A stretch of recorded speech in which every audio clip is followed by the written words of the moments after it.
It's never easy to talk about. It's definitely the hardest part of my life so far, feeling helpless.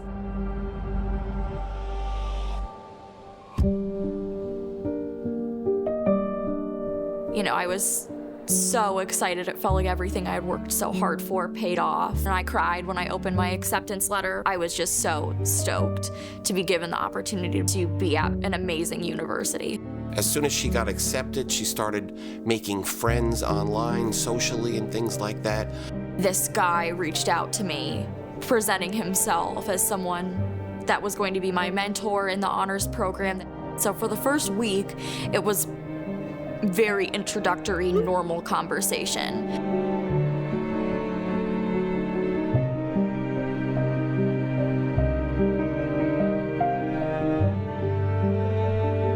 The second week that we had talked, it was more alarming. It never crossed my mind that it would get to the point that it did.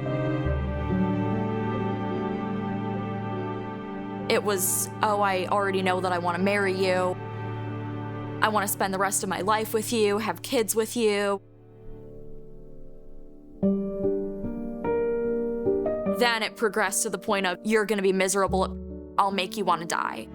So it was just, okay, well, if I block him, that eliminates the problem. And that's when it took a turn for the worst.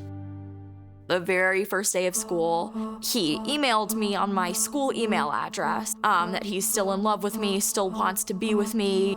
So I went to the school Office of Equity, and they set in place a mutual no contact directive. He couldn't talk to me. So he'd go stand outside of all my classes and follow me back to my dorm building.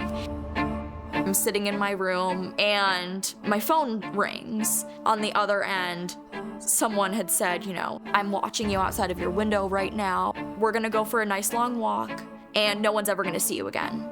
And you will never have justice. And I keep getting these random phone calls. It's the same thing over and over again. I don't know how to even start getting her the help that she needs. He was essentially threatening to kill me.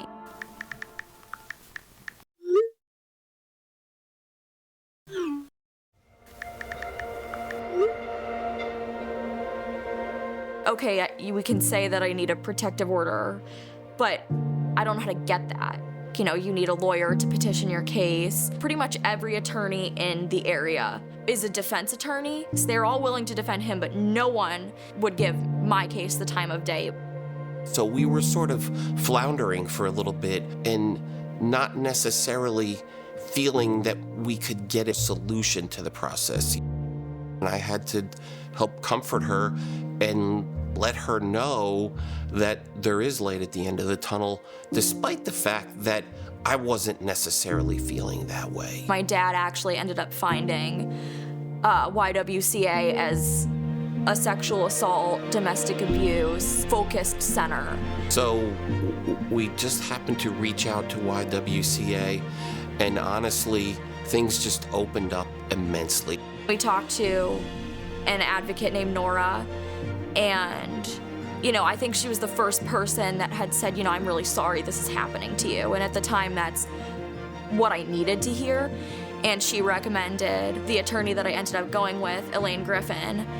I know that Emily felt a sense of hope and positivity when we've gone through this period of despair and negativity. This guy's family is very wealthy. So he had this team of Indianapolis-based attorneys, and his main attorney was very adamant, you know, that this was wrongly filed, and, you know, she was like, you know, if you bring this to court and it doesn't pass, like we're coming after you. And within a week, the judge had reached a verdict and instituted a full protective order.